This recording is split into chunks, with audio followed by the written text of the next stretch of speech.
Bueno, acá tengo a Paulina que me va a avisar cuando falten 5 minutos. Vamos a ser breves, pero queremos presentar algunos programas de buenas prácticas que venimos trabajando y tratar de vencer la tentación de querer hablar un poco de todo, ¿no? Lo primero que queríamos decir es que, bueno, que en realidad el 2005, cuando abrimos el teatro, empezamos a hacer ópera. Y en estos 15 años las óperas han cambiado, pero han cambiado los públicos, han cambiado las tecnologías, han cambiado también las redes. De hecho, hemos venido trabajando mucho con gente de Chile, como es Javier Ibacache, que estaba en el GAM y que, bueno, que ahora está puesto en el Ministerio de Cultura, y con gente de Buenos Aires, como Ana Durán y Sonia Jaroslamki, que están trabajando ahora en el Teatro Cervantes, pero que vienen trabajando en el Departamento de Cultura, y se ha hecho una red informal de algunos investigadores y gente de teatros que estamos trabajando en nuevos públicos, en formación de públicos, y en ver cómo trabajamos y hacemos que esas barreras físicas y simbólicas del acceso a las artes se puedan achicar. Entonces, sabemos qué provocan las artes, cómo es la emoción, cómo no se puede conocer sin emoción, qué lugar implica la formación artística, pero qué lugar implica también ser espectador artística. ¿Y qué podemos hacer de esto, ¿no? ¿Cómo podemos reforzar estos lazos de construcción de ciudadanía en esas tensiones y conflictos que vivimos todos y cómo nos organizamos con los otros? Uruguay está recibiendo un montón de migrantes, por ejemplo, que es un paisaje nuevo en nuestra ciudad, en nuestro país, y el conseguir las identidades en construcción, el conseguir la habilitación de estos espacios territoriales tiene que ver con eso, tiene que ver con las identidades, tiene que ver con las artes, que son las formas de narrarnos y generar un nosotros constructivo. ¿Cómo contribuimos en eso? Bueno, no podemos construir sin imaginar. Quizás tenemos todavía muy impregnado la tradición ilustrada que dice que el conocimiento se hace a través de las ciencias duras, ¿no? Que la ciencia es la forma privilegiada de conocer el mundo. También la ficción sabemos que es la otra forma de representar la realidad y sobre todo de demostrar que lo que consideramos natural es construido y que no siempre vivimos así y que las cosas se pueden cambiar. Entonces, la experiencia de compartir espectáculos en vivo, estas ficciones que construimos, son herramientas para descubrir ese vínculo con el otro y para descubrirnos a nosotros mismos. ¿Cómo trabajamos con esto? Sabemos que tenemos distintas habilidades, cognitivas y socioemocionales. Lo que vamos a presentar nosotros de buenas prácticas tiene que ver con ese desarrollo de habilidades socioemocionales, porque las otras está el sistema educativo, está la familia, está el entorno barrial, el laboral, y los espacios públicos, ¿cómo construimos desde este lugar? ¿Cuál es nuestro rol? ¿Qué podemos hacer? Bueno, el desarrollar las habilidades socioemocionales tiene que ver con cómo trabajamos la autoestima, la resiliencia, la confianza, la tolerancia. Sí, habrá que ponerla en marcha todo esto. Bueno, ahí están estos programas que empezamos a desarrollar. De hecho, en el 2004, cuando abrimos, empezamos con un departamento de educación que después nos dimos cuenta que era muy ampuloso, porque en realidad no estábamos educando. Pero también eso refleja los proyectos y los modelos de estructuras que tenían los teatros hasta ese momento. Hoy los teatros en el mundo están cambiando eso, estamos hablando de departamentos de desarrollo de audiencias, de departamentos de mediación, y eso lo empezamos a cambiar a partir del 2014 también. ¿Y qué decimos que cambió? Bueno, cambiaron los consumos culturales. Cada vez son más domésticos y tecnológicos. El viaje de Netflix es un viaje de ida y tiene cosas maravillosas Netflix, pero también nos reduce a trabajar, estar más en nuestros hogares, ¿no? Y sabemos lo que perdemos al estar en un espacio de un espectáculo público con el otro. Y funciona el gusto. Todos sabemos que cuando vemos un espectáculo, un video en Netflix, enseguida nos preguntan, ¿por qué vistes House of Cards? Te recomendamos ver The Crown, por ejemplo.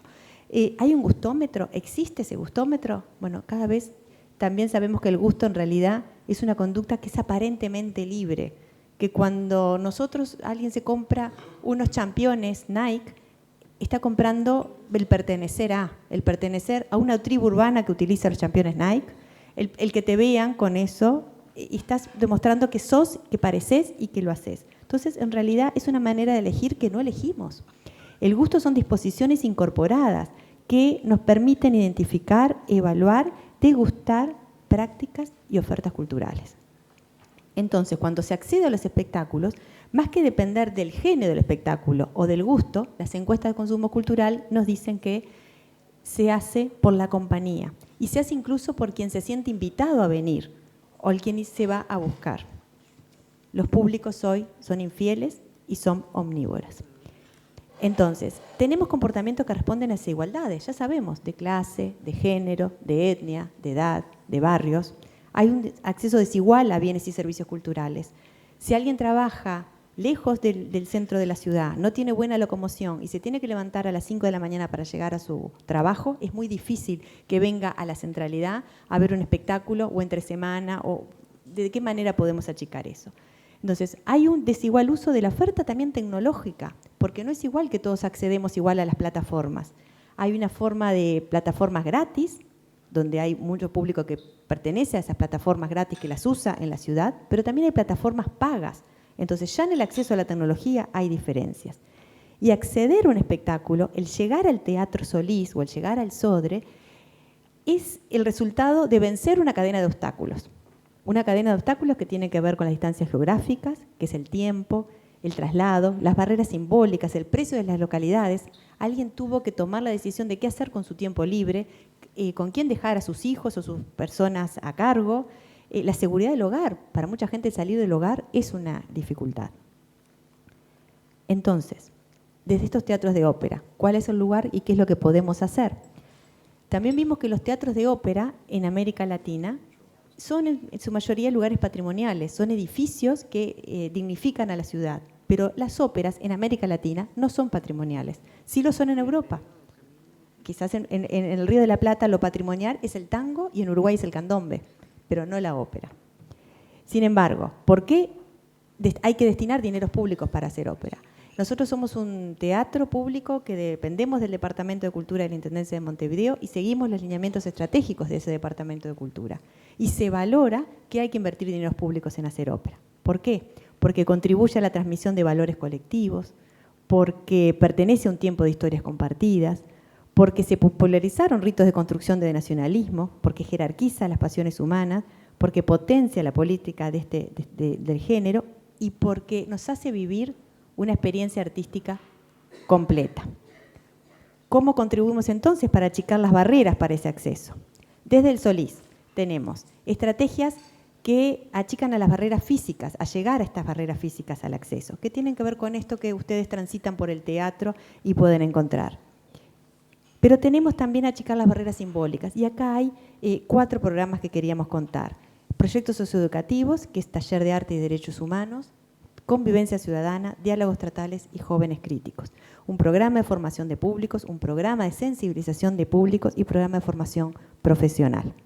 Jóvenes Críticos es una iniciativa que lo que busca es impulsar a la formación de jóvenes que están trabajando, que están estudiando ya en comunicación y que en realidad en Uruguay no existe un lugar para formar crítica. Tenemos cada vez menos diarios, tenemos menos espacios en la prensa y tenemos menos críticos. ¿Cómo contribuimos a que los jóvenes se interesen por generar crítica de artes escénicas? Este es el espacio que empezamos, lo empezamos con el FIDAE a desarrollar y tiene sede en el Teatro Solís. Hicimos convenios con teatros como el Sodre, la red de teatros públicos de Montevideo, Teatro Independiente, y ahora lo vamos a llevar también al Teatro Florencio Sánchez de Paysandú, que está Virginia acá.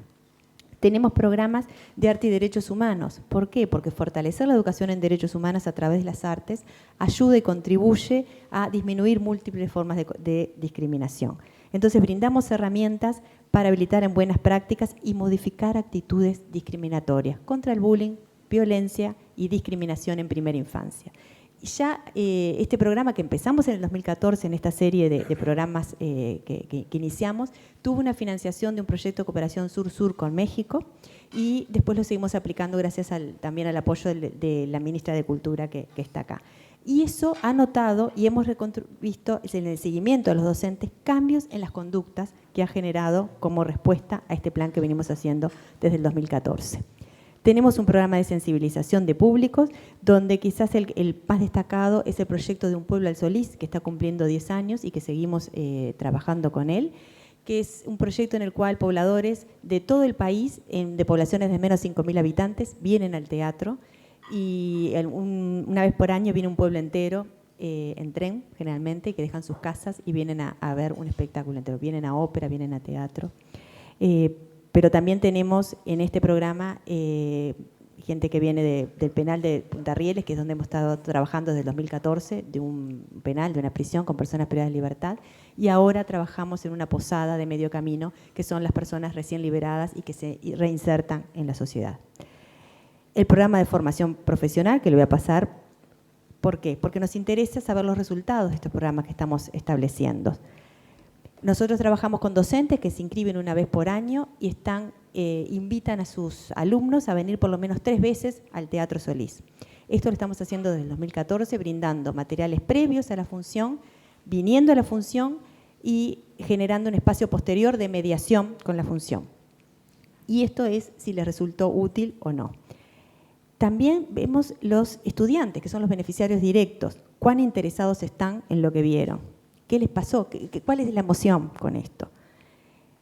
¿Por qué vinieron? ¿Para qué les sirvió? Muchos encuentran que la salida es con compañeros, les sirve para encontrarse con el otro, otros para reflexionar y otros para conocer otros puntos de vista. ¿Qué géneros verían nuevamente? Acá está la ópera. 36% de los estudiantes verían ópera en el futuro y un 62% de estos jóvenes que vinieron lo hicieron por primera vez. O sea, si tendremos lugar como para seguir trabajando. Creo que el desafío que tenemos es resignificar esta ópera. Creo que el desafío sigue siendo buscar qué conexiones tenemos con las agendas de la vida cotidiana y cuál es el sentido del presente. ¿Por qué ponemos los títulos que ponemos? ¿Qué buscamos? ¿Cómo releerlos? La idea entonces es pasarles un pequeño video de 2 minutos, y no me salgo del tiempo, que muestre un poco esto que les quisimos mostrar, que dé cuenta de estas actividades que venimos haciendo y sobre todo lo que queríamos reflexionar son los resultados, indicadores que teníamos de estos años trabajados.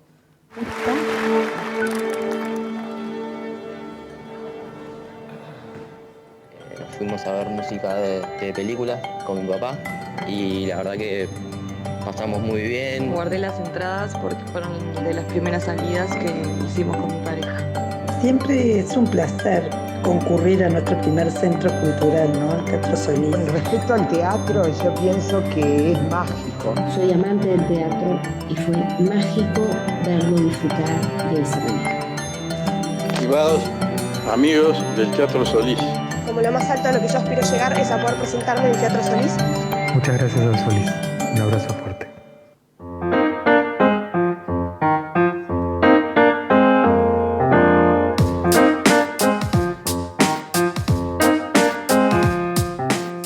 Ahora que cuando se quiere algo, se tiene que querer mucho. Y luchar mucho. Que te caes y te vuelves a levantar. Pero que nunca te quiten esa pasión.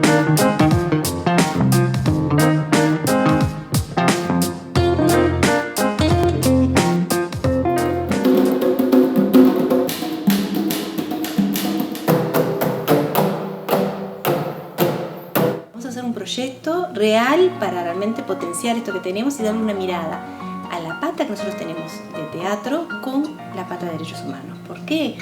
Porque las artes seguimos considerando que son un motor de desarrollo social para poder cambiar la realidad.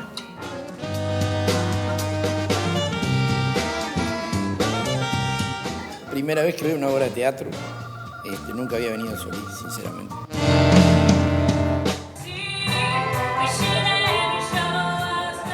La experiencia fue maravillosa, fue algo que yo soñé toda mi vida, nunca pensé que iba a poder estar ahí.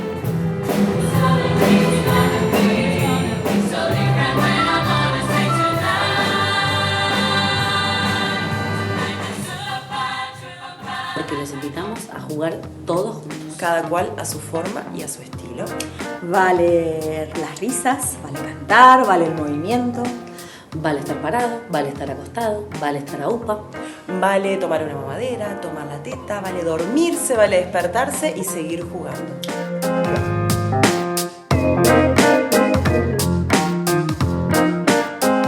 Algunas de las tareas que realizamos como pasantes son visitas guiadas para público general e instituciones educativas. Recibimos a los visitantes y atendemos al público durante las funciones.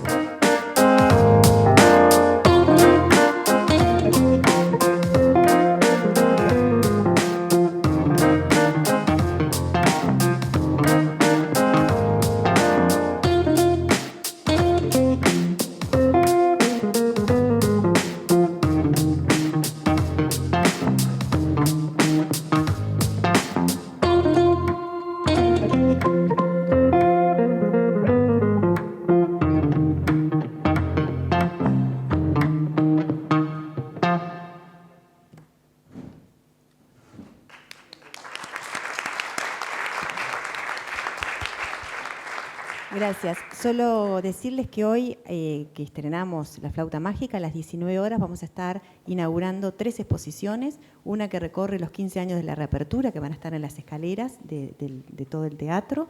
Una en el subsuelo, que son los 70 años de la Escuela Municipal de Arte Dramático, la EMAD, donde se forman los actores y los diseñadores de teatro. Y otra en el foyer, que es... de alguna manera une la historia del Teatro Solís y la masonería, que es en el foyer donde vamos a tener el brindis. Así que nada, los esperamos para seguir disfrutando de esto. Gracias. Muchas gracias a la directora del Teatro Solís. En razón a la brevedad de tiempo que tenemos, les sugerimos guardar sus comentarios, preguntas. Si nos queda tiempo, las haremos al final. Tiene la palabra el director del Auditorio Nacional del Sodre.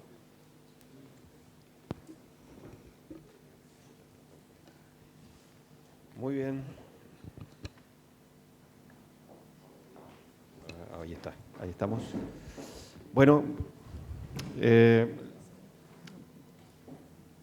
para los que no conocen mucho la geopolítica del Uruguay, 3 millones y medio de habitantes, Montevideo 1,5 millones, y comentarles que el año pasado tuvimos 315.000 espectadores en el auditorio, por lo tanto aproximadamente un 10% de la población del Uruguay pasó por las instalaciones del auditorio. Por lo tanto, partiendo de esa base, queríamos hacer un análisis muy rápido de 2 aspectos fundamentales que construyen nuestro plan estratégico, que en base a eso nos movemos, nos construimos las tareas y las definiciones.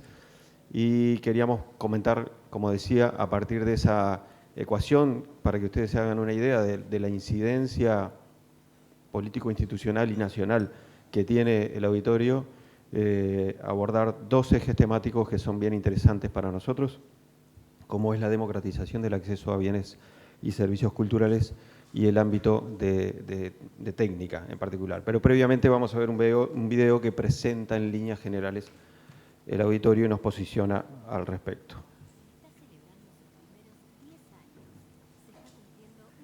Agenda de conmemoración de esta primera década, con espectáculos nacionales e internacionales de primer nivel, una intensa temporada de los elencos del Sodre y eventos especiales, como la reunión de los principales teatros y compañías de producción de lírica de Iberoamérica durante la Asamblea Anual de Ópera Latinoamérica. El Auditorio Nacional es un edificio moderno y a la vanguardia en recursos técnicos, brindando a los artistas condiciones inmejorables para su trabajo diario como para sus presentaciones ante el público. Es el complejo cultural por excelencia de nuestro país y la mayor sala de espectáculos. Recibe anualmente más de 300.000 espectadores que disfrutan de una variada propuesta de conciertos, ballets, óperas, obras teatrales, festivales, congresos, exposiciones y un intenso programa de inclusión a través del arte y la gestión de públicos. Basando su accionar en la política pública de cultura, la apuesta está centrada en la democratización del acceso a bienes y servicios culturales, lo cual es abordado desde diferentes planes, programas y estrategias. Con una programación diversa y plural, apostando a la calidad del espectáculo, la variada e intensa cantidad de eventos hace del auditorio un centro cultural de amplio espectro en géneros artísticos y musicales, que le han dado un perfil democrático a nivel nacional. Asimismo, los programas de inclusión y mediación a través del arte le han permitido a más de 40.000 espectadores de escuelas rurales, programas sociales, educación primaria y secundaria de todo el país poder asistir a ver conciertos didácticos, matinés, visitas guiadas y actividades en vacaciones de julio en forma gratuita. El Auditorio Nacional alberga en su edificio a los elencos artísticos del Sodre, el Ballet Nacional, la Orquesta Sinfónica, la Orquesta Juvenil, el Coro Nacional, el Conjunto de Cámara, el Coro de Niños y el Área Lírica, además de cientos de artistas y compañías de Uruguay y del mundo que aquí se presentan. Cuenta con 3 salas de espectáculos y 11 salas de ensayo para los cuerpos estables y los únicos talleres de producción del país, donde se realizan los montajes escénicos, vestuario, pintura en telones, caracterizaciones y maquillaje para nuestros ballets y óperas. La aparición del auditorio en la escena cultural uruguaya ha revitalizado el concepto de teatro de producción, promoviendo el rescate de oficios y profesiones que estaban a punto de extinguirse. La producción escenográfica ha crecido de forma exponencial, prestigiando las puestas en escena y obteniendo reconocimientos y premios internacionales. Es un centro cultural que promueve valores hacia toda la sociedad uruguaya, estimulando la música y las artes escénicas nacionales. Auditorio Nacional del Sodre. 10 años construyendo cultura.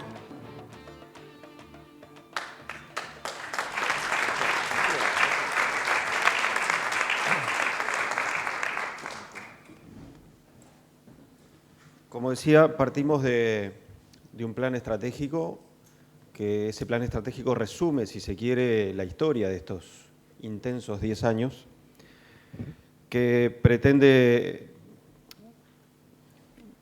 mojonear o pretende ordenar el pensamiento lógico y el pensamiento cultural, que a veces es compatible y a veces no, y en lo que tiene que ver con los procesos de gestión, establecer una síntesis clara del para dónde debemos ir en cuanto a la administración de dineros públicos en una lógica de gestión que es basada en derecho privado, porque estamos administrando desde la perspectiva de un fideicomiso que se basa en derecho privado y que tiene esa convivencia entre las políticas públicas y el desarrollo de las acciones que allí funcionan. Bueno, a ver ahí.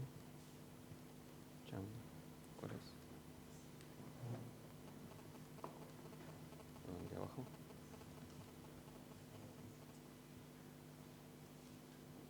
Negativo. Bueno, ahora vamos. Nosotros partimos del concepto de democratización como parte uno de los objetivos estratégicos que tenemos.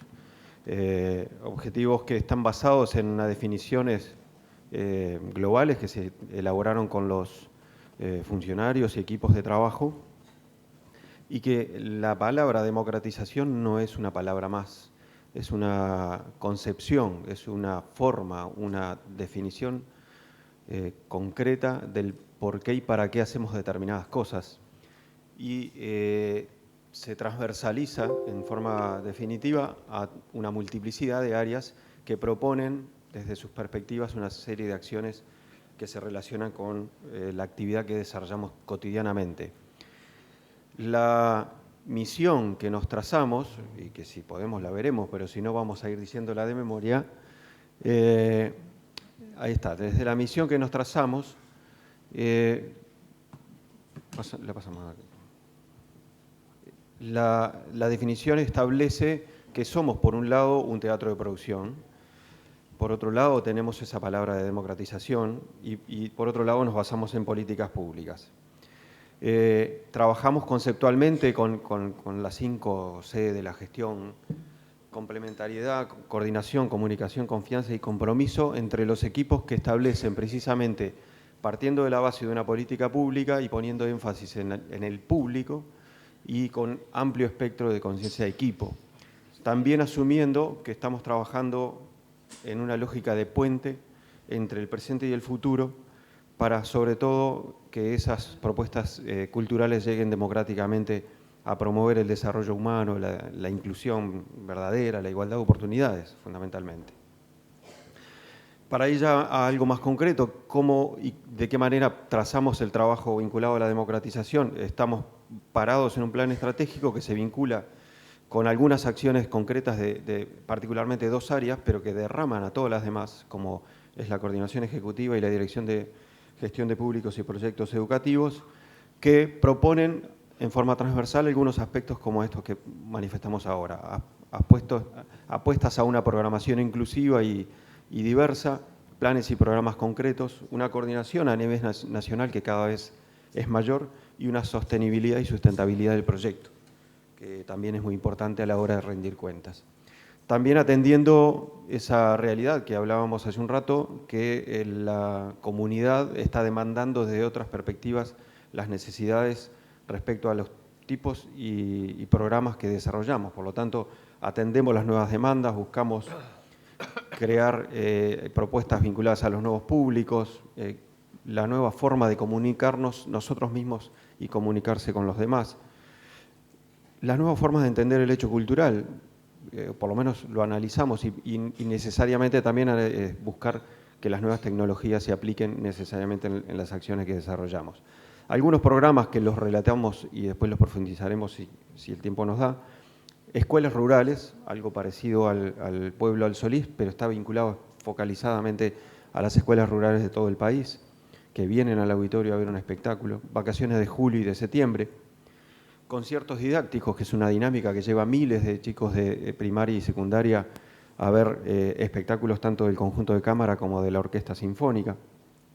Visitas guiadas, tanto con carácter turístico como carácter lúdico, vinculadas a visitas mágicas con un mago que desarrolla las actividades de presentación del teatro, lo que le llamamos matinés para las presentaciones del ballet, y ensayos generales con asistencia gratuita de público y una programación diversa. Como veíamos, es parte del concepto de democratización, que parte de una decisión del cómo y de qué manera gestionamos esa planificación, que tiene que ser con cada vez más tiempo, una coordinación interna muy intensa, un desarrollo de la actividad y una evaluación necesaria.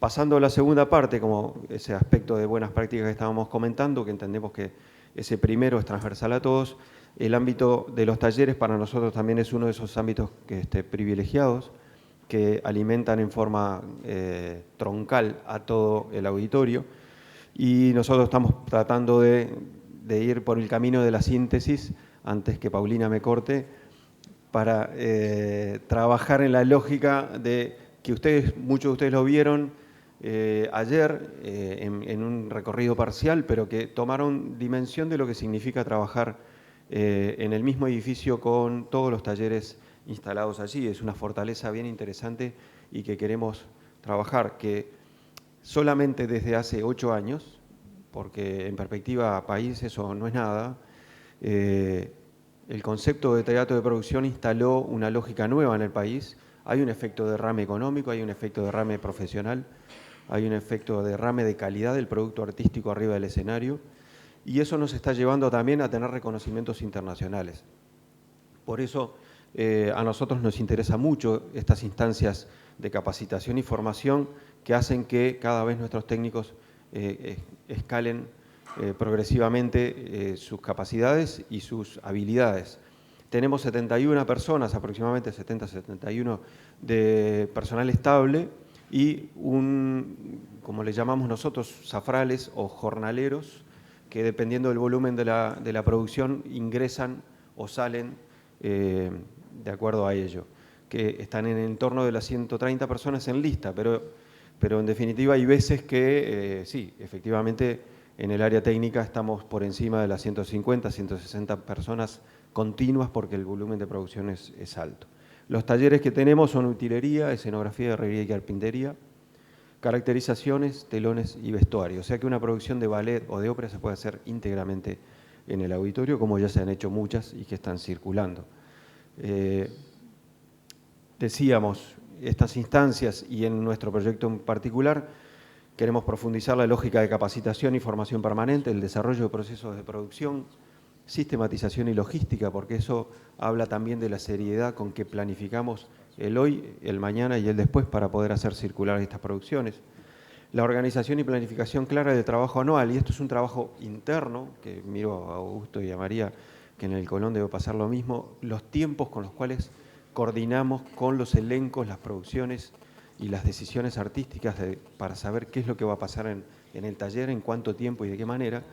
Y eso no es nada fácil, a veces en clave de tiempo, si ya terminó. La optimización de los recursos, eso es una obsesión permanente porque hay que cuidar los dineros, y la certificación y reconocimientos en clave de proyección.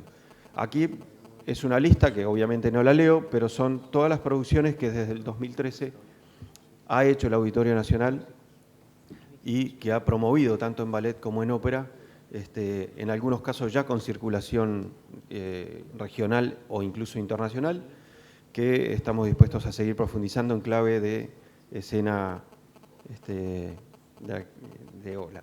Así que por todo ello, nada más y muchas gracias.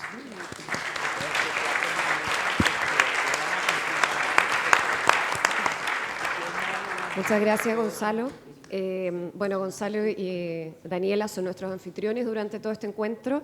La idea de este espacio, por supuesto, era darles vitrina a ellos para que pudieran compartir sus últimas experiencias, también poder compartir con aquellos miembros que están ingresando a la red y también compartir con aquellos invitados que llegaron a sumarse en esta jornada de reflexión y trabajo y que están ahora junto a nosotros. Lo que viene a continuación tiene que ver con una presentación, una ronda de presentaciones cortas para aquellos teatros miembros que ingresaron recientemente a la asociación y que pudieron viajar esta vez a compartir con nosotros y darles un espacio un poco más extendido que los 2 minutos o las conversaciones itinerantes que hemos podido tener durante toda esta mañana de trabajo. Así que ahora dejo con ustedes a Diego Mate, teatro chileno. Bueno, él les va a dar detalles, pero es el teatro perteneciente a la Universidad de Chile, que guarda una de las compañías más antiguas que tenemos en el país y que es un teatro que recientemente se integró a OLA y tampoco había tenido espacio de exposición. Así que bienvenido, Diego. Muchas gracias, Alejandra. Muchas gracias a todos por este espacio, por esta oportunidad. Disculpen, prometo cumplir, atenerme a los tiempos. Efectivamente, primero contarles, bueno, nosotros somos el Centro de Extensión Artístico y Cultural de la Universidad de Chile.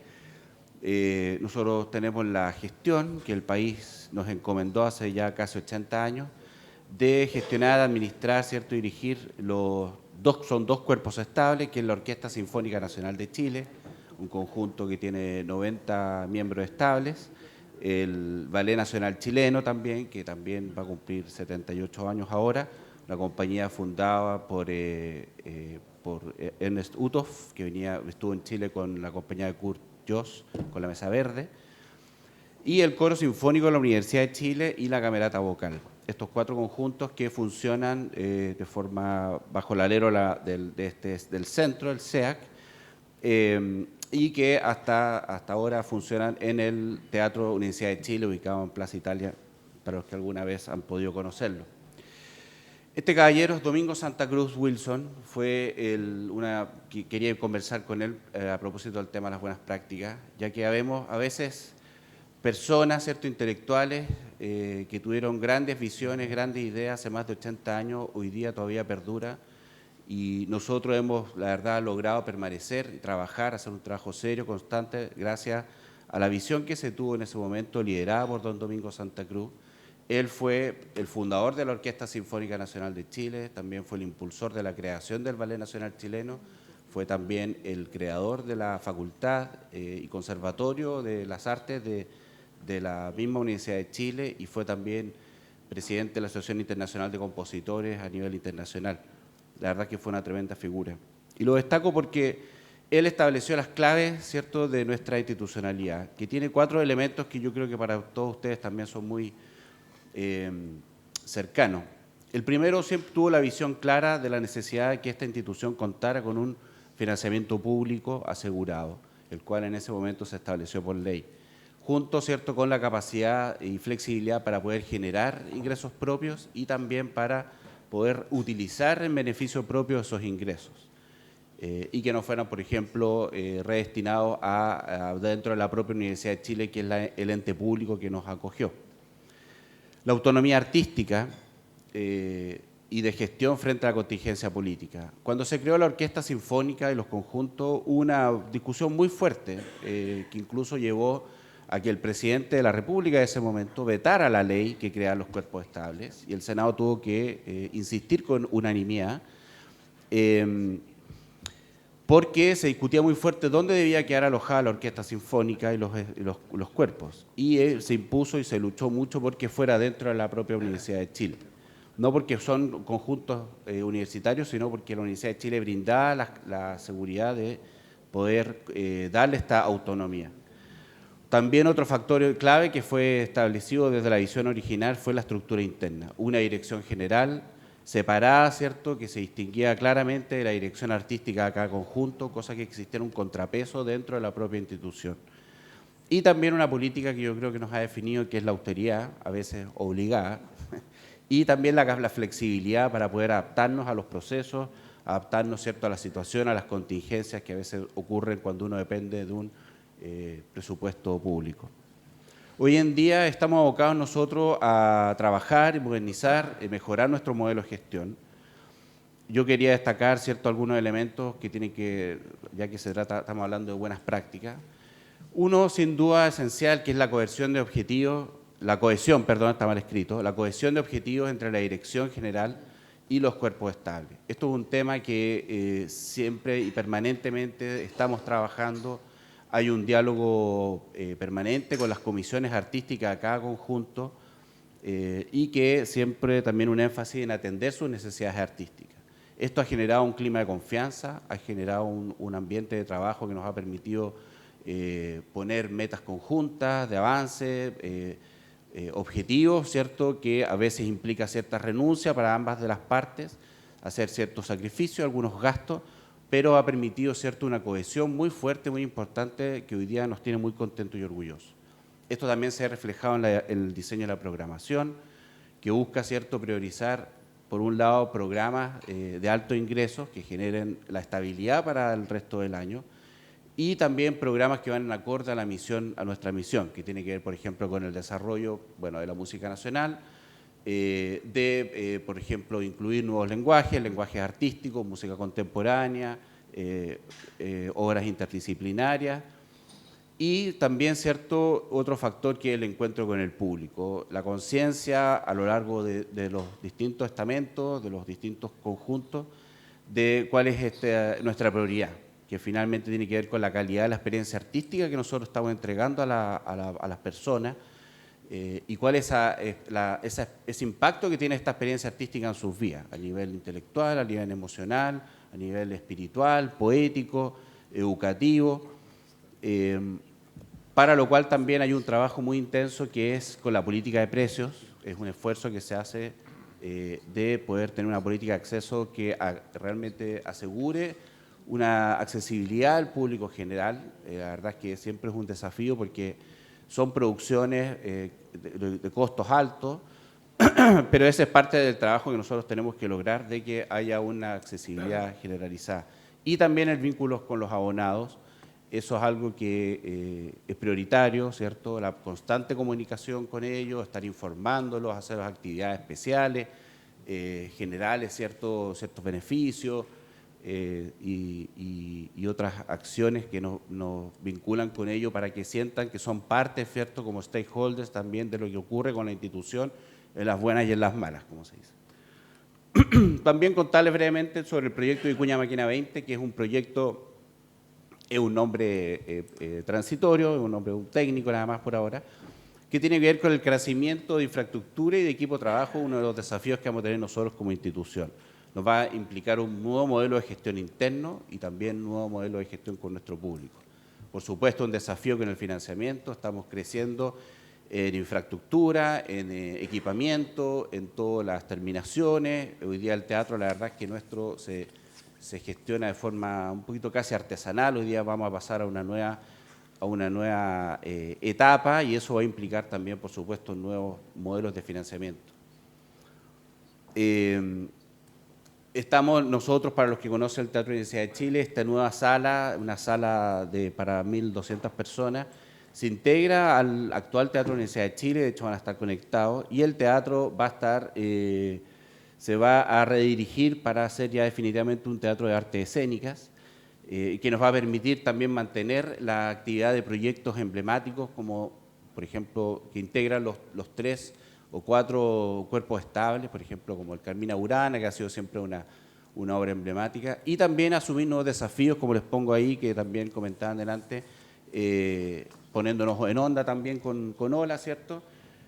Nosotros tenemos no somos una casa de ópera, tenemos alguna experiencia, por ejemplo, la primera ópera de Miguel Farías, Talca, París y Liendres, fue estrenada con los cuerpos estables nuestros. Hemos hecho algunas producciones, como por ejemplo el Requiem de Britten, con escenificación, con el ballet, con coro en escena, y ahora estamos trabajando en un nuevo desafío, un nuevo proyecto que tiene que ver con el compositor chileno Miguel Farías, en base a la traducción de Nicanor Parra, una traducción muy importante, muy famosa, de Rey Lear, Rey y Mendigo, y que precisamente nuestro interés y nuestro objetivo es poder embarcarnos en este mundo de las producciones, pero siempre que tenga un valor agregado. Y el valor agregado tiene que ver precisamente con el idioma, con el destacar compositores nacionales y poder vincularnos a las escenas latinoamericanas. Asimismo, el proyecto, esta sala tiene como característica el estándar de su calidad de la acústica, eso es algo que nos orgullece. Estamos trabajando con 2 ingenieros argentinos, ¿cierto?, que son realmente un lujo y un orgullo no solo para Argentina, sino que para todo el continente, que es Gustavo Basso y don Rafael Sánchez. Ellos han trabajado en proyectos emblemáticos, bueno, como la restauración del Colón, la acústica de la Ballena Azul y otros más, San Juan también, por supuesto. Y realmente para nosotros es un lujo, ha sido muy importante trabajar con ellos y yo realmente lo creo que es importante. En Chile la verdad es que es primera vez que se hace una sala especialmente diseñada para una orquesta sinfónica y eso es algo que nos ha mantenido ocupados. Acá está un poco, bueno, el emplazamiento. Ese es el teatro actual, donde está el Baqueano, en la franja superior es donde va a estar la nueva sala. Este es un poco el esquema general de la última planta, donde está la sala. Bueno, después creció en 200 butacas, pero también, por ejemplo, como ven, se priorizó un gran foyer para poder permitir hacer eventos, etc. Esto es un render, les voy mostrando rápidamente de una vista, todavía se está trabajando en los revestimientos. Esto es en Vicuña Maquena, ¿cierto?, a una cuadra de Plaza Italia. Ahí hay un corte general, ¿cierto?, de lo que es el proyecto. El proyecto involucra también unidades académicas de la Universidad de Chile y salas de ensayo, bueno, para el Ballet Nacional Chileno, 2 amplias salas, para el coro sinfónico, salas de ensayo individual, etc. Hay un detalle de lo que sería la sala en un corte. Ahí un poco más específico, sí, tengo 0 minutos, me quedan, pero me falta poco. Así que quería compartir con ustedes este proyecto, la verdad es que es muy importante, esperamos que esté inaugurándose en junio del 2021. Acá hay algunos renders generales también, que son renders provisorios, por supuesto, todavía esto está en desarrollo. Ahí está, bueno, un poco la evolución de lo que ha sido la obra, ¿cierto? Y los dolores de cabeza que hemos estado sufriendo, pero como ven, es un lugar bastante estrecho en el casco histórico de la ciudad. Ahí se ve, por ejemplo, en la parte trasera de nuestro teatro, que ese muro completo tuvo que ser demolido para poder rearmarlo y también asegurar la conexión entre ambos recintos. Ahí ya se ve el espacio de lo que va a ser la sala. Es el muro de todo esto. Esta foto se la muestro solo para que empaticen con mi sufrimiento, ha sido terrible. Hemos tenido que cerrar el teatro, han demolido todo el muro trasero del fondo del teatro. Ha sido una experiencia traumática, pero estamos saliendo adelante. Estas son algunas fotos para los que conocen el teatro, para que vean.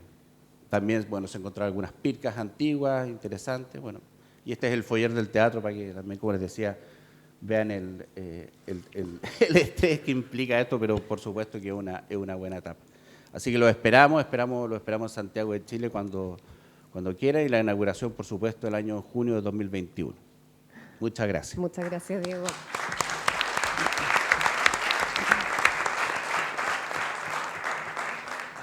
Bueno, nos consta a nosotros que somos santiaguinos el caos que ha sido ese proyecto para el Teatro de la Chile, pero les deseamos mucho éxito. Además va a quedar el teatro libre para poder hacer más producciones de arte escénica y sacar todo lo que son los conciertos a la nueva sala. Nos vas contando después los avances, Diego. Ahora va a exponer un nuevo integrante de la asociación, que es el Teatro Municipal de Cali, y nos acompaña su directora, Patricia Aleadino.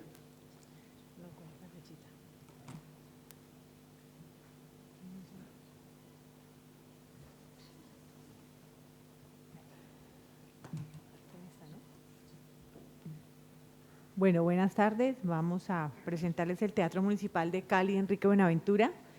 Es un teatro que este año cumplimos 93 años y que lleva el nombre de ese gran dramaturgo que fue Enrique Buenaventura a partir del año 2004. Son 92 años de danza, música y ópera, pues el teatro en 1927 se inauguró el 27 de noviembre con una ópera de una compañía que llegó en ese entonces, que era de Adolfo Bracale, con El Trovador de Giuseppe Verdi. Y de ahí hemos tenido la permanencia de la producción o adquirir un título operático para celebrar el cumpleaños del Teatro Municipal, que siempre se realiza en el mes de noviembre. En este momento, pues como les informé, estamos como Ciudad Destino Cultural de Sudamérica en el 2019 en la entrega de los premios World Trade Bell Awards, Esta distinción se otorgó a la ciudad gracias a la diversidad cultural, artística, gastronómica, patrimonial y musical que se les ofrecen a los propios visitantes. 92 años de convertirse en el epicentro cultural más importante del suroccidente del país, con un aforo de 1.021 personas en 5 localidades, que es lo que pueden disfrutar nuestros asistentes de manera permanente porque tenemos el teatro todo el año prácticamente ocupado, con diferentes actividades y manifestaciones artísticas. En su interior conserva las pinturas realizadas por prestigiosos artistas, entre ellas Efraín Martínez, que es uno de los más reconocidos pues, que ha tenido la región, y esto está en el Salón Foyer, que es un espacio reservado únicamente para ciertas actividades, como por ejemplo una conferencia, de pronto una reunión importante, en este caso las que hacemos con la Junta Administradora de manera permanente. Como les venía diciendo, para su inauguración fue con la ópera de Adolfo Bracale. El repertorio de ese entonces fueron una temporada de 7 títulos operáticos que se llevaron a cabo, y con este inicio se inicia el tema de la música lírica presente en todas las actividades del teatro. El teatro hemos continuado con la tradición. Nuestro objetivo es maximizar el ingreso de recursos al teatro para reinvertir con mayor intensidad en los eventos privados y así contribuir al desarrollo cultural y artístico de nuestra región. En este momento tenemos esta figura de benefactores que hemos constituido con el aprovechamiento que hicimos para el mejoramiento de las sillas que llevaban 92 años, casi 90 años, en donde se le habían hecho de manera no permanente, sino eventual, un mejoramiento. Ahora lo hicimos con la ley de espectáculos que nos da la oportunidad de tener un recurso para los espacios de carácter patrimonial, en donde presentamos esa propuesta, y lo que hacemos es, hoy con los benefactores que tenemos, es vender la silla de manera simbólica, porque estamos recaudando estos fondos para tener producciones artísticas propias que genere el teatro, entre ellas la Compañía Lírica para Cali, que la hemos venido fortaleciendo año a año, con recursos públicos que son una parte, pero la otra parte la hacemos con la empresa privada, y hemos tenido la anuencia encabezada por la empresa privada. Con este fondo aspiramos a recoger 3.000 millones de pesos, llevamos casi que en menos de la mitad, que es un aporte importante, y Cali está muy consciente de que esta compañía lírica tiene que tener vigencia en el tiempo, de manera permanente, por la tradición y por su mismo proceso con el que hemos venido. Obviamente el tema político pues ha confluido mucho, pero en estos últimos años han minimizado el tema político y le ha dado más consistencia y más sostenibilidad al proceso cultural de la ciudad. Esta joya que nosotros tenemos, queremos ponerla a disposición de todos los teatros del mundo, en donde en la mayoría de ustedes han podido presentarse en el teatro, y de alguna manera, pues como les reiteré, tener la oportunidad de tener una fecha específica para presentarnos allá en Cali. Y este año tenemos Lucía de la Memor, que la estamos en producción para presentarla en el mes de noviembre. Están cordialmente invitados, junto con otros repertorios operáticos también que tenemos en proceso. Muchas gracias.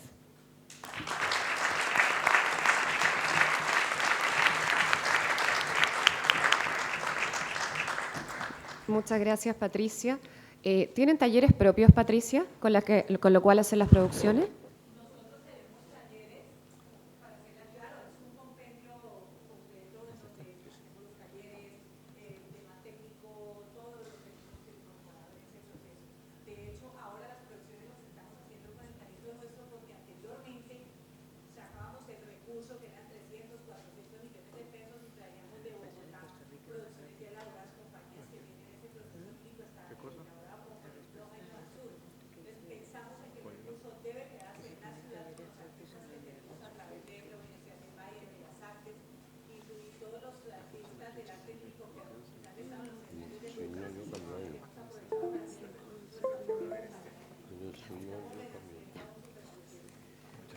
Perfecto, muchas gracias. Bueno, a continuación va a presentar Ramón Barranco, del Teatro Sánchez Aguilar de Guayaquil, quien también se integró a la red recién este año. Y nada, Ramón, tú ya participaste con nosotros el año pasado, así que sabes cómo aquí es el proceso, así que bienvenido. Gracias. Bueno, antes de nada, decir que para nosotros, como uno de los teatros más nuevos de Latinoamérica, un teatro que hemos cumplido 7 años, es un gran placer y un gran honor estar aquí, y muy importante sobre todo. Nosotros hacemos, os voy a contar un poco de nuestra institución, ¿sí? También hablaré de las cosas que hacemos. Somos miembros adherentes porque todavía, al menos todavía, no hacemos ópera. Pero os cuento un poco de nuestra organización, a la que hacemos un poco la analogía con un gran pastel, donde la crema y el bizcocho del pastel es la Fundación Sánchez Aguilar, que es nuestro patrono, que hace 30 años este señor fundó, cuyo lema es Educar es liberar. Las 3 ejes de acción que ha tenido la Fundación durante estos 30 años no han tenido nada que ver con la cultura, sí con la educación. Desde 1989, el programa de becas para estudiantes de secundaria y bachillerato, que fue con el que empezó la Fundación. A partir del 2000, la construcción de un albergue al lado del Hospital del Niño de Guayaquil, porque don Carlos pasaba todos los días por allí, veía mucha gente durmiendo en la calle y preguntó que por qué eran, y eran las familias de esos niños que venían de fuera de Guayaquil, y construyó al lado del hospital un gran albergue que, bueno, luego veréis los datos. Y en el 2002 crea el Centro de Capacitación principalmente para mujeres, para poder ofrecer un oficio que las haga entrar en el mercado laboral, y esto tenía que ver con la enfermería, con la belleza, con corte y confección, panadería o cocina. El alcance en estos 30 años han sido 500 jóvenes becados, más de 7.680 estudiantes que han pasado por los cursos y más de 129.000 personas que han utilizado nuestro albergue. Pero la guinda del pastel fue hace 7 años la construcción del Teatro Sánchez Aguilar. Abrimos nuestras puertas el 16 de mayo de 2012.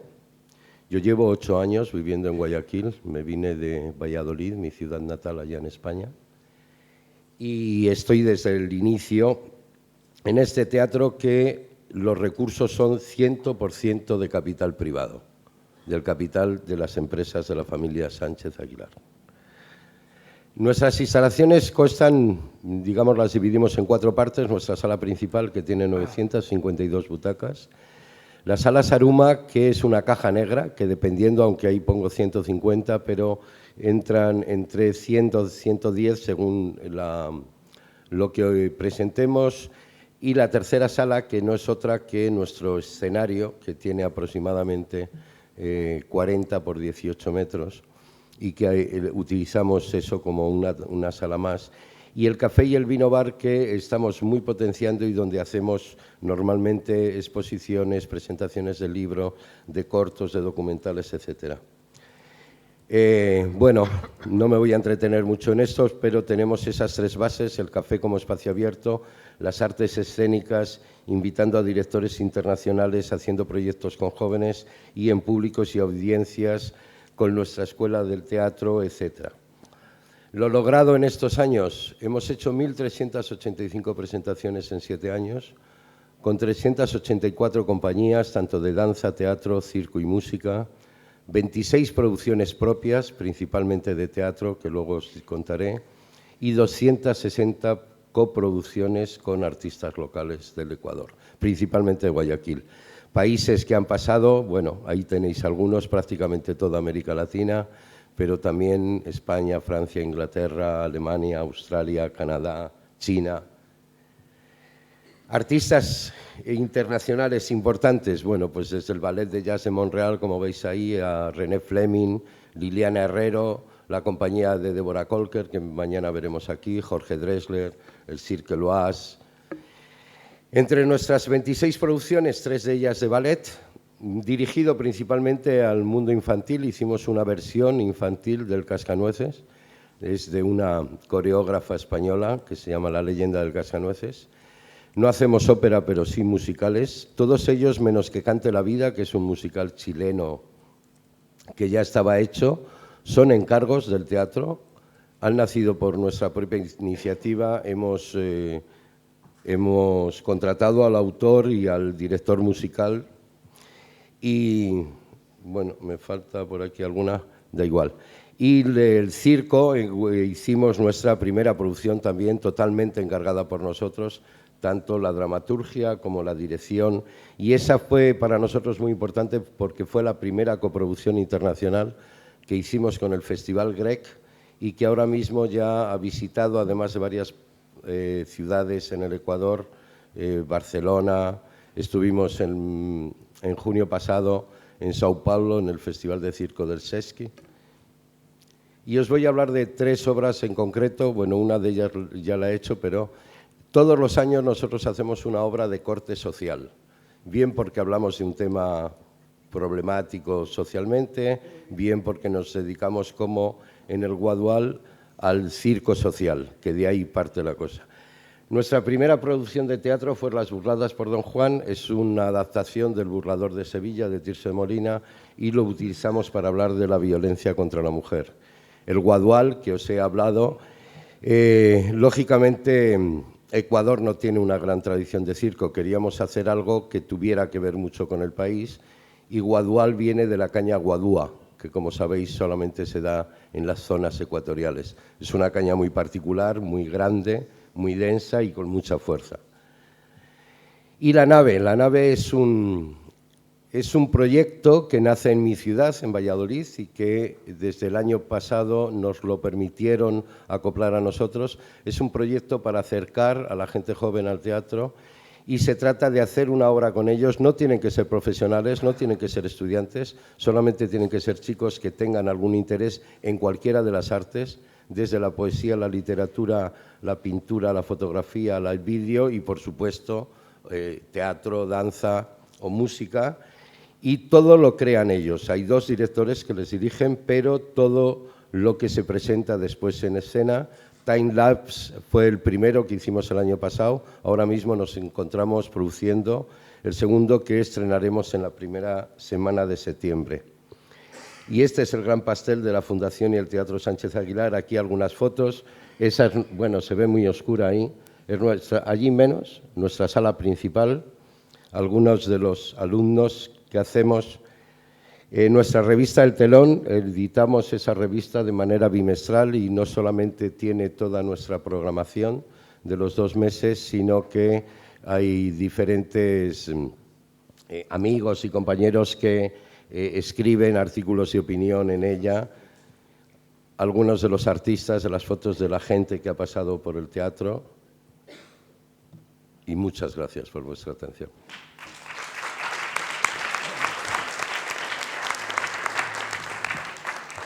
Muchas gracias, Ramón. Con Ramón hemos mantenido, obviamente, conversaciones desde que se integró a la red del año pasado, y si bien es un teatro que no es de producción de ópera, justamente la razón por la cual él entra a trabajar a esta red es para empezar a colaborar en aquellas producciones que él pueda llevar a su teatro. Así es que, nada, Ramón también queda ahí dispuesto a después juntarse con aquellos teatros que tengan interés en hacer circular ciertas producciones. Bueno, y por último, tenemos la presentación del Teatro Macedonio Alcalá, de Esteban San Juan, su director. ¿Perdón? ¿Aquí ando? Ok. Penúltimo. Antepenúltimo.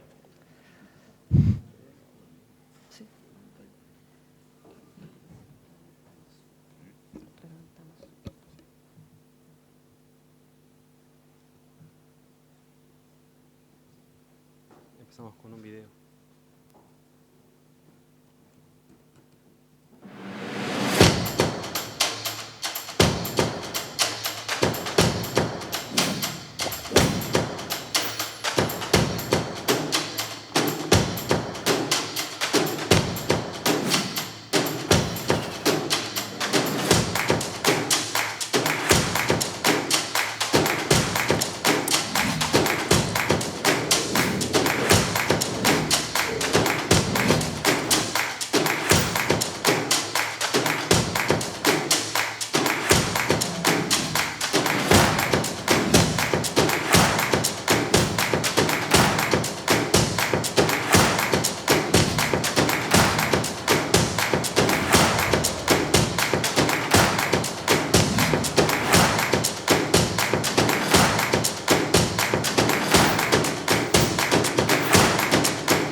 Bueno, ustedes se preguntarán por qué una promoción así.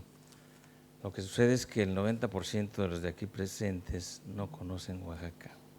Y cuando les digo México, me dicen sí, únicamente conocemos la Riviera Maya. Así es que este es un corazón de México, este es un corazón cultural, que aquí uno de los representantes de mi país no me dejará mentir. Creo que estamos en un parteaguas. Cuando pregunto el valor de las cosas aflora en momentos difíciles, renace una restauración del Teatro Macedonio Alcalá. El Teatro Macedonio Alcalá, con 110 años, ha significado para los oaxaqueños y para México un devolver esa identidad que habían perdido. Ante tantas vicisitudes de mi país, yo creo que en Oaxaca este teatro ha significado el devolver esa vida a lo que en el pasado fue un éxito en la presentación de Zarzuela. Pepita Envil, la mamá de Plácido Domingo, ahí presentó Zarzuela, y en fin, fue un teatro de arena de box, de lucha libre, en fin.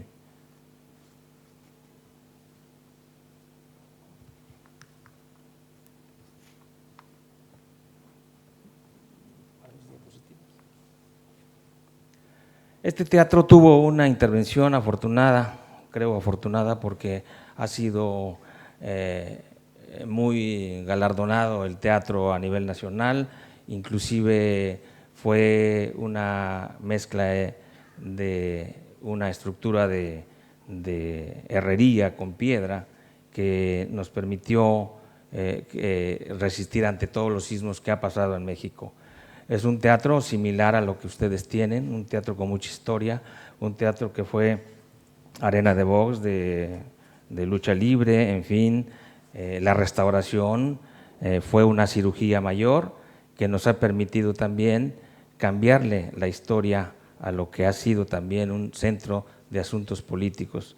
Este teatro ha significado para nosotros un cambio tan importante en diferentes prácticas. Nosotros estamos enlazados también con el Teatro de Bellas Artes en algunas actividades, con algunos festivales internacionales, y su restauración nos ha permitido llevar a este teatro con alta tecnología que ha cumplido en el caso de la tramoya con 130 toneladas de acero que fueron suministradas manualmente. En fin, me puedo llevar un rato más en esta restauración, pero lo importante de esto es hacer los enlaces que ahora la oportunidad que me da OLA para que conozcan mi estado nos permitirá también que pongan los ojos en un estado del sur, porque desafortunadamente los estados del sur de cada país son los más pobres. Sin embargo, la cultura no está limitada para ello. La cultura nos lleva y nos llevará a romper esas famosas fronteras de las que estamos padeciendo ahora. Yo, la verdad, agradezco que esto que es algo atípico, no me quisiera yo meter a todas las actividades artísticas que tenemos, más bien primeramente mostrar qué significó el teatro para nosotros y qué significa este momento para el país que estamos pasando en un recorte presupuestal bastante severo, que no me dejarán mentir, y que desafortunadamente los políticos lo primero que hacen es recortar los presupuestos a la cultura y que nada tiene que ver con el aprendizaje. Así es que es una parte de México que ojalá algún día los ojos de OLA pongan su presencia allá y que nos permitan que conozcan ante 570 municipios, 25 lenguas, 18 etnias, la pluriculturalidad que hay en mi estado y que hay una representación, inclusive hay un enlace con el Instituto Nacional de Bellas Artes en la realización de óperas de grandes artistas plásticos como el maestro Francisco Toledo o como el maestro Tamayo, y con artistas plásticos contemporáneos. Así es que muchas gracias por escuchar este inicio y invitar de Oaxaca a OLA para que en lo posterior podamos no recurrir solamente a lo que vieron ustedes de enlace del Met de Nueva York, que es después de poder producir ópera en años anteriores, tuvimos ahora que tener la franquicia del Met de Nueva York porque ya no hay presupuestos para la ópera. Muchas gracias y espero que sea una reflexión para todos.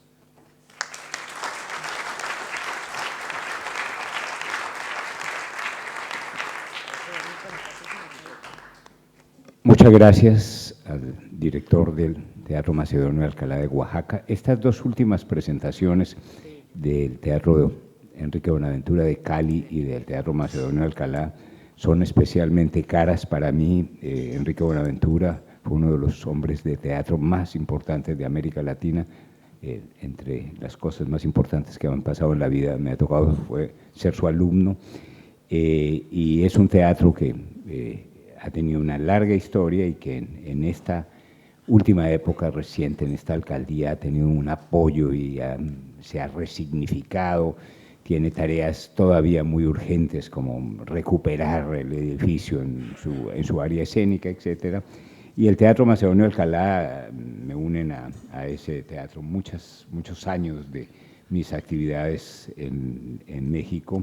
Por eso cuando Alonso nos propuso en el directorio aprobar la entrada, lo hice pero con el mayor entusiasmo.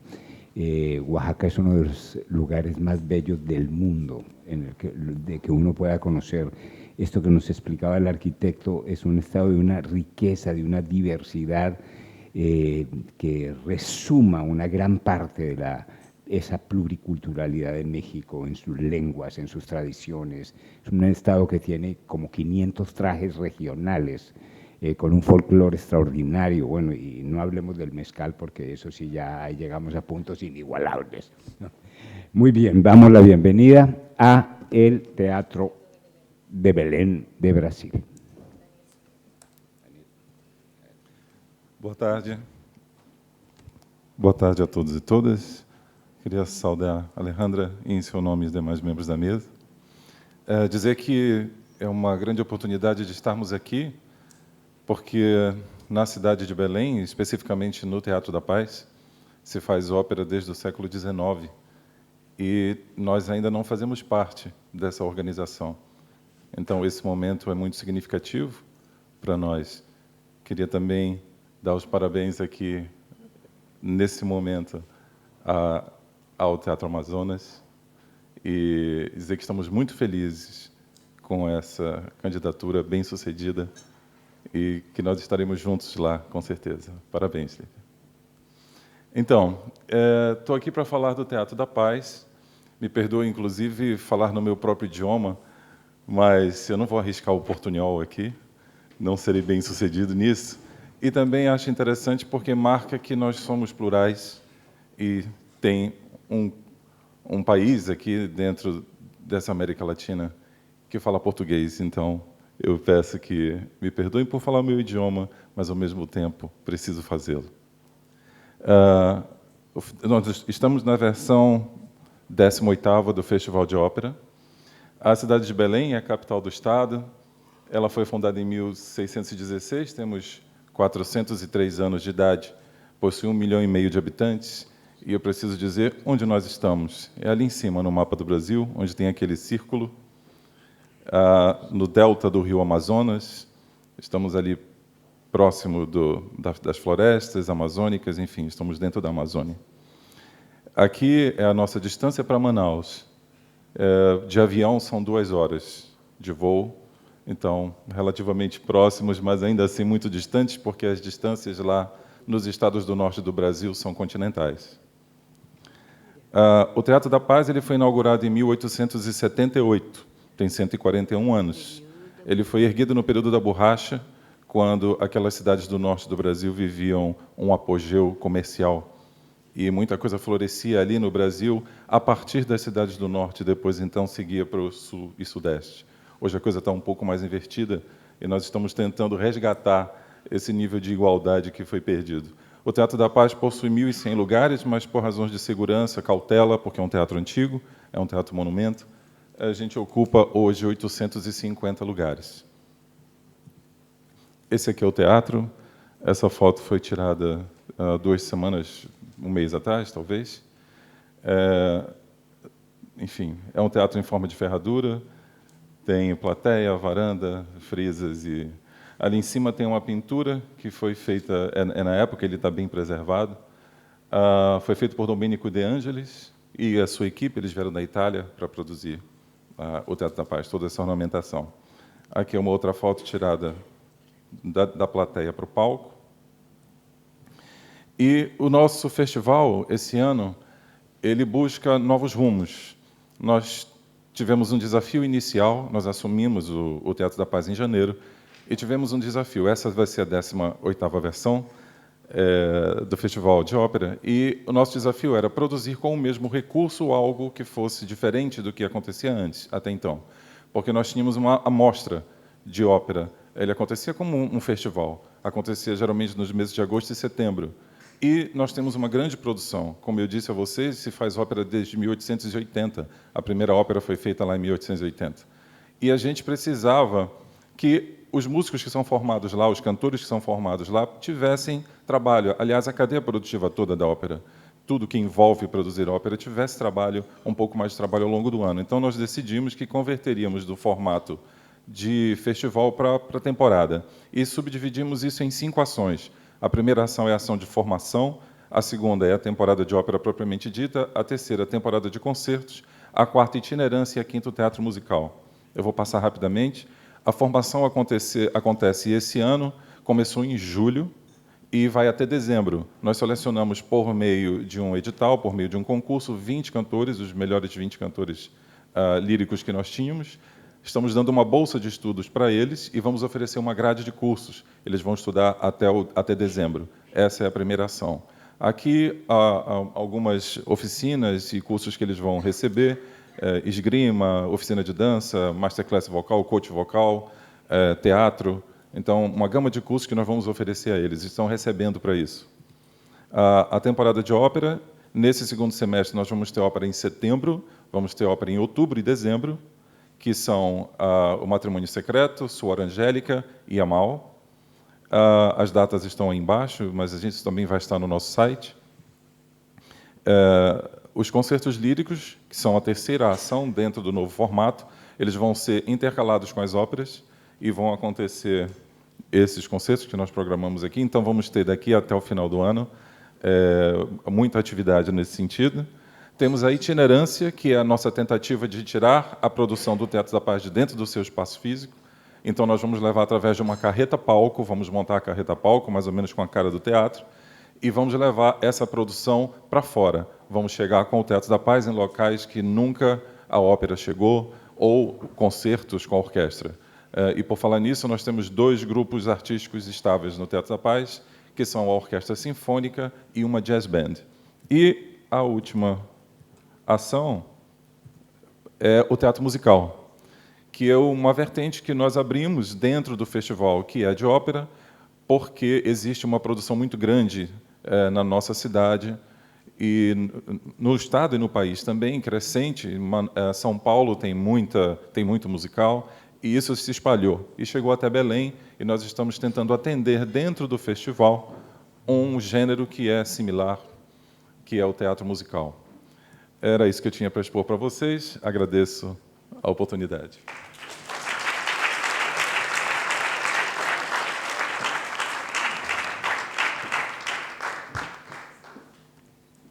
Muchas gracias al director del Teatro da Paz de Belén y damos la palabra al director del Gran Teatro Nacional de Lima.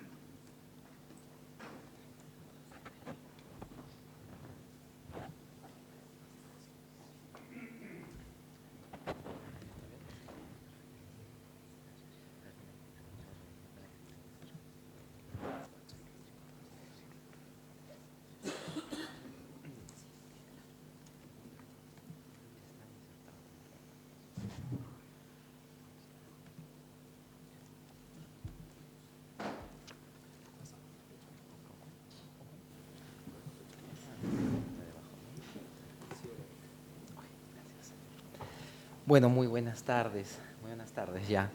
Muy contento de estar participando nuevamente en este foro de OLA. El Gran Teatro Nacional es el primer espacio escénico del país, tiene 7 años, es un teatro multipropósito para 1.400 personas. Y bueno, ya en otros años ya hemos podido exponer las características de programación y las características de infraestructura y tecnología que tiene este espacio. Y hoy, en el ánimo de contarles un poco lo que venimos haciendo en otro ámbito, quiero presentarles lo que son los programas de desarrollo que estamos trabajando desde el Gran Teatro Nacional. En principio, el Gran Teatro Nacional está ubicado en un complejo cultural en Lima, que involucra a la Biblioteca Nacional del Perú, al Centro de Convenciones del Estado, al Museo de la Nación, al Ministerio de Cultura, y en ese sentido tenemos una lógica también de integración hacia las políticas culturales que impulsan desde el sector cultura a través de estas instituciones. Esta articulación nos ha permitido crecer rápidamente, posicionar rápidamente también al teatro, pero también nos deja muy en claro que tenemos que fortalecer nuestro modelo de gestión y en función a ello, ¿no? Pensar también en cuál es ese sentido del teatro. Este es un teatro público, es un teatro del Estado, y por ello hemos estado abocados a consolidar el sentido público del Gran Teatro Nacional. Por ello es la creación desde el año 2017 de un área de públicos para el teatro. En los primeros 5 años nuestro teatro se creó para concesionarse. La idea era que sea un espacio de concesión y de uso privado, pero luego de ese proceso de 5 años de aprendizajes es que el Estado finalmente decide que el teatro debe servir a algo más que la propuesta y la articulación desde el privado, desde el sector privado, y apuesta por ejercer de una manera propia las políticas culturales del país a través del teatro. En ese sentido, luego del 5.º año hemos tenido ya 1 año para la formulación de nuestras políticas públicas y finalmente 1 año más en el que hemos podido implementar nuestra área de públicos. Y dentro del área de públicos pues tenemos 2 enfoques, el enfoque de comunidad y el enfoque de educación. Dentro de estos enfoques les quiero contar hoy que tenemos 6 programas, 2 de ellos correspondientes al enfoque de educación y 4 al enfoque de comunidad. En principio, dentro del enfoque de educación tenemos el programa de formación de públicos, que es el más antiguo del teatro. Es un programa por el cual nos vinculamos con los escolares de colegios públicos y privados. Esta foto resume en estricto lo que nosotros hacemos. Trabajamos en primeras, buenas, impactantes y memorables buenas experiencias para alumnos de colegios. Confiamos en que esta primera experiencia es una semilla que sembramos en el corazón y en la mente de los chicos y que puedan volver a ella a lo largo de su vida. Entonces trabajamos a nivel de funciones didácticas, visitas guiadas, una serie de actividades con ellos, pero a través de la intermediación que hacemos con sus maestros. Tenemos una red de 500 maestros contacto que trabajamos directamente con el Ministerio de Educación para poder hacer todo un trabajo de articulación con los chicos y hacer todo el seguimiento desde 2 meses antes que ellos toman un contacto con el teatro, con actividades previas, para luego de ello tener la experiencia ya en el teatro y finalmente un proceso de sistematización de la experiencia que dura más o menos 1 mes postfunción. Hemos convocado ya a 180.000 niños y este es uno de los programas que más rédito y alegrías nos han traído en la gestión del teatro. Tenemos un segundo programa que tiene ya 3 años, que es el Club de Jóvenes Críticos, que lo trabajamos en alianza con la Universidad Nacional Mayor de San Marcos y con la Facultad de Comunicaciones. Es un programa que nos ha permitido trabajar con estudiantes de la especialidad de comunicaciones para desarrollar crítica.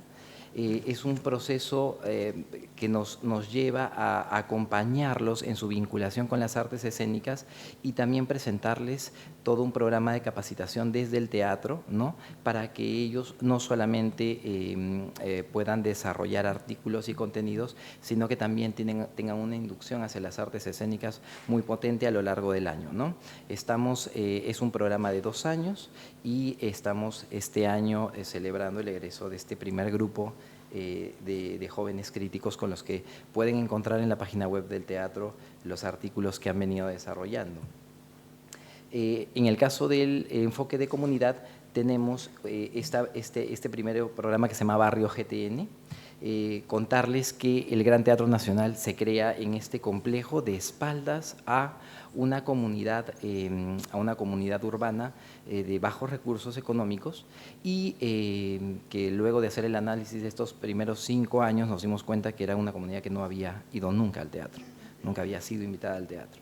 Y en ese sentido nos comprometemos en generar este programa que no es más que un espacio de encuentro entre las familias del barrio y nosotros, ambos como actores de la comunidad, y nos reunimos no solamente para promover actividades de encuentro, sino también para reflexionar sobre cuáles son los temas que les preocupan, cuáles son los aportes que desde nosotros como teatro y desde ellos como comunidad podemos trabajar en conjunto. Es un programa que tiene recién 6 meses, nos ha tomado una planificación de 1 año poder implementarlo, y esta es una foto de las primeras actividades que hemos tenido recién hace 1 mes. Tenemos un segundo programa que es GTN Sin Límites, que está dedicado a personas con diferentes tipos de discapacidad. Trabajamos con el Consejo Nacional de Discapacidad del Perú. Hemos comenzado con un primer programa que está enfocado en la programación de música del Gran Teatro para personas con discapacidad visual. Es un programa que nos está generando pues muchísimos aprendizajes, no solamente en la adecuación de la infraestructura y la capacitación del personal que recibe en el teatro y que lidera las actividades, sino principalmente también a nivel de la experiencia en sí con la música. Las personas que asisten a los programas suelen tener una vinculación con el teatro muy fuerte de reincidencia hacia los espectáculos pagados.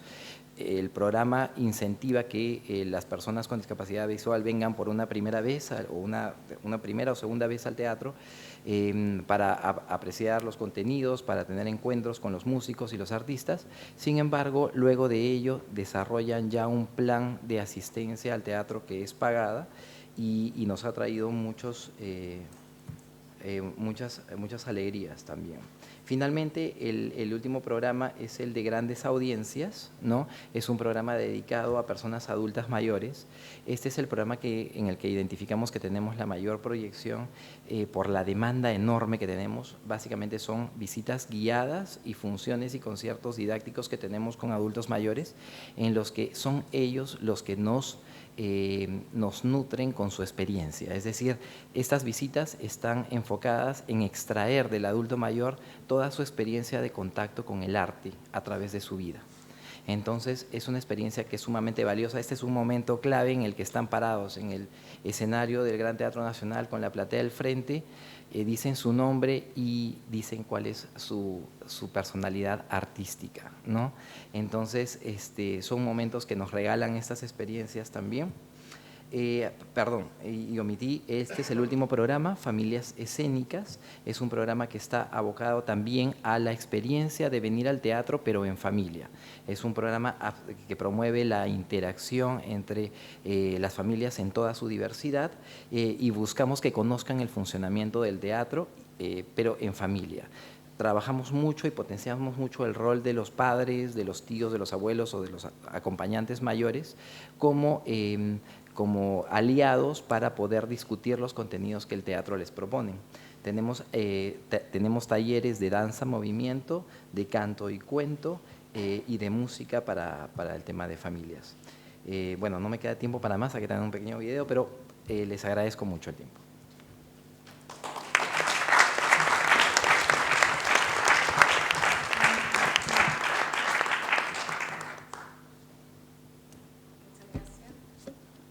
Muchas gracias, Mauricio. Bueno, mientras viene un video, ¿no?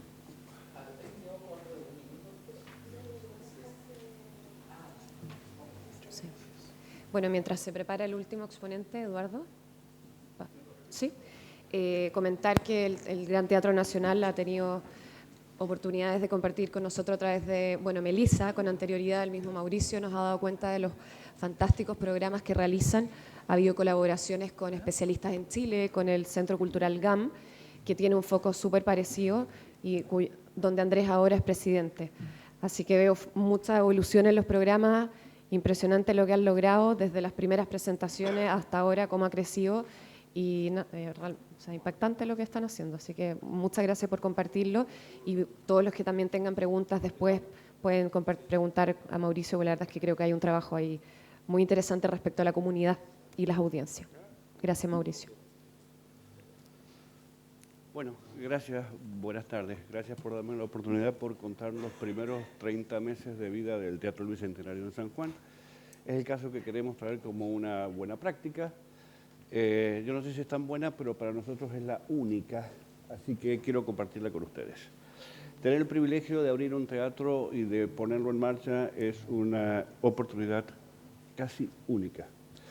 Para nosotros en San Juan, naturalmente, al ser convocados por el gobierno, porque este es un teatro público que se debe a la gente, tuvimos que, antes de poner la llave y ponerlo en funcionamiento, hacernos un par de preguntas muy importantes.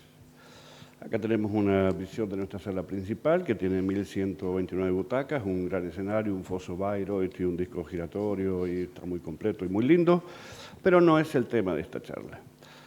El gobernador de la provincia de San Juan me dijo, Eduardo, quiero un teatro abierto y que le sirva a la gente. Así que vamos a hablar de la práctica en dos puntos fundamentales que significan la puesta en marcha y el modelo de gestión. Lo primero que había que saber era para quién. Uno siempre tiene que saber en la vida para quién o para qué hace las cosas. Acá hago una comparación de la provincia de San Juan, que es la número 13 en superficie de la República Argentina, con un país holandés, en el cual tuve la oportunidad de conocer porque mi título de graduación es holandés. Así que tengo una provincia de casi 90.000 kilómetros cuadrados versus un país holandés que es la mitad.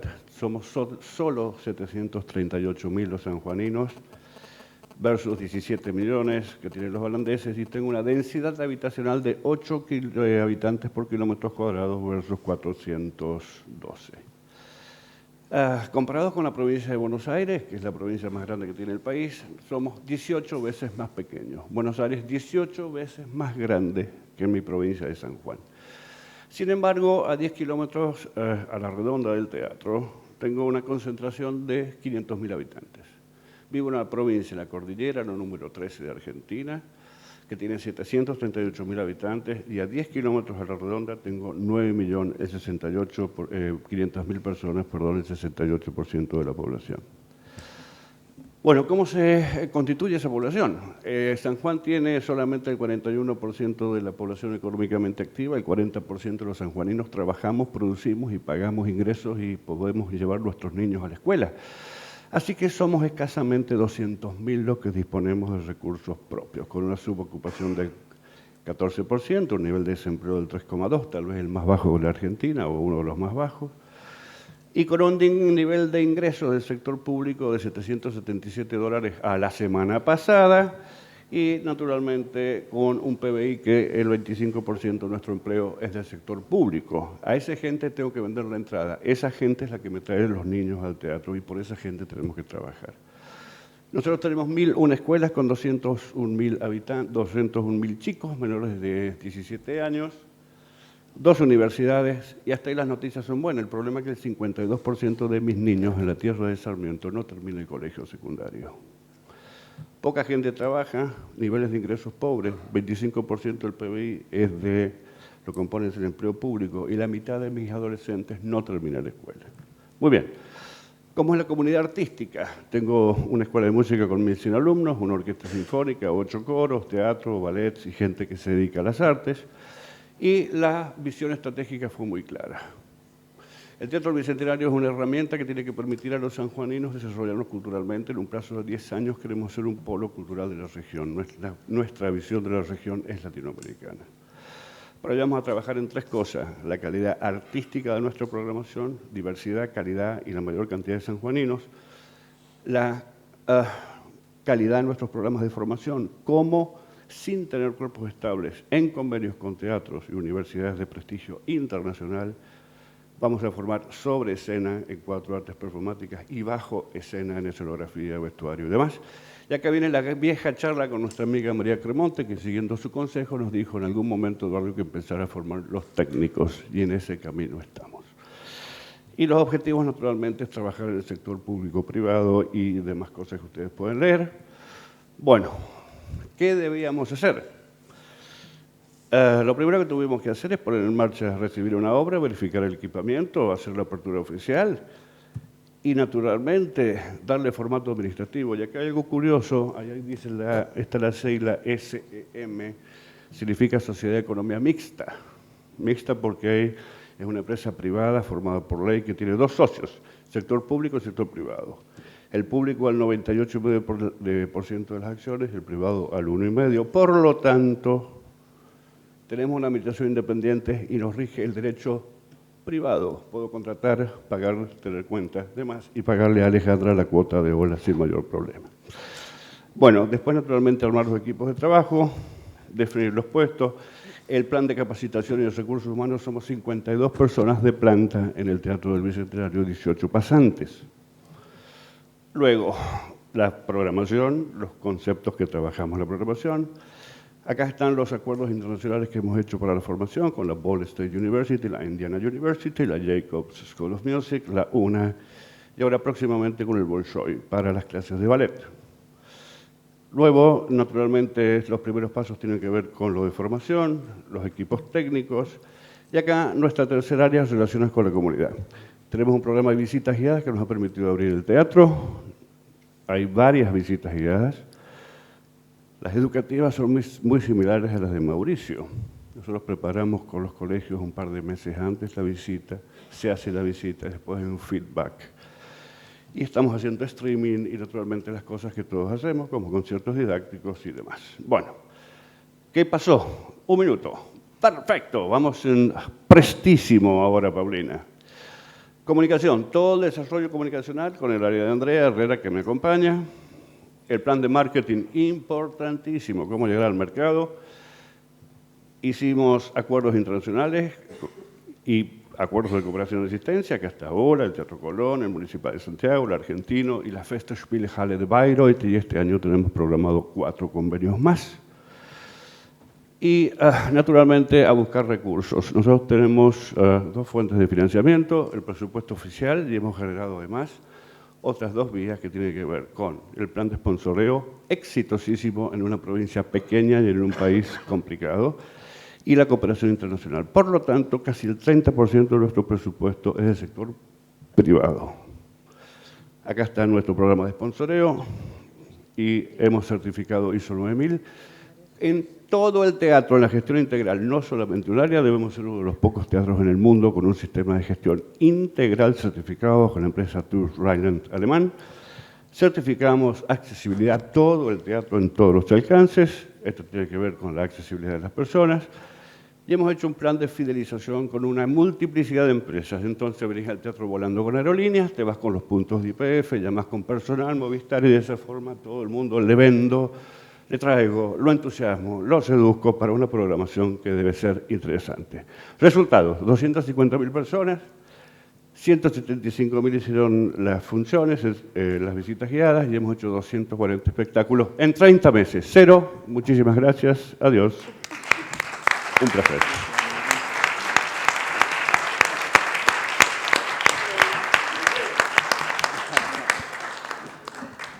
Muchas gracias, Eduardo. Bueno, vamos a invitar a Gonzalo a cerrar ya esta mesa, este panel. Daniela, no sé si anda por ahí, también está... Ya venía viniendo. Vale. Bueno, hemos tenido una mañana intensa, asamblea, y luego de compartir experiencias, los nuevos miembros, los antiguos, cómo han habido muchos avances. Eduardo también nos da cuenta desde sus primeras exposiciones hasta ahora cómo esos números crecen y crecen de una manera impresionante. La gestión que hay detrás solo se nota. Muchas alianzas, la formación que han hecho con los técnicos. También tuvieron un propio programa de pintura escenográfica que no tuvimos tiempo de conocer en detalle, pero creo que también es importante conocer en las jornadas de la tarde. Así que nada, yo le agradezco a todos los que pudieron participar, hicieron el esfuerzo además de exponer corto, que era uno de los requisitos que les pusimos para poder hablar, porque teníamos muchos interesados en dar cuenta de lo que hacen, en presentar. Así que de verdad les agradezco porque se notó el esfuerzo. La Pauli creo que apoyó ahí con los carteles de 53210, así que creo que funcionó muy bien. Gonzalo, si quieres abrir un espacio de 2 preguntas al público, a quienes quieran preguntar. A priori una visión genérica de una multiplicidad de coincidencias en la lógica de la mirada institucional, las buenas noticias de mejoramiento de infraestructura y diversidad de programación en lo que tiene que ver con la concepción cultural, propuestas bien interesantes de familias, de nuevos públicos, de jóvenes críticos, programas de inclusión, mucha preocupación por la comunidad. O sea, hay aspectos transversales que creo que son bien interesantes y destacables y que definitivamente todas las reuniones descubrimos cosas nuevas, ¿no? Yo, por ejemplo, no conocía el Teatro da Paz y me pareció una infraestructura interesantísima y ni que hablar en la ubicación geopolítica que tiene. Así que buenísimo seguir profundizando en esa intencionalidad.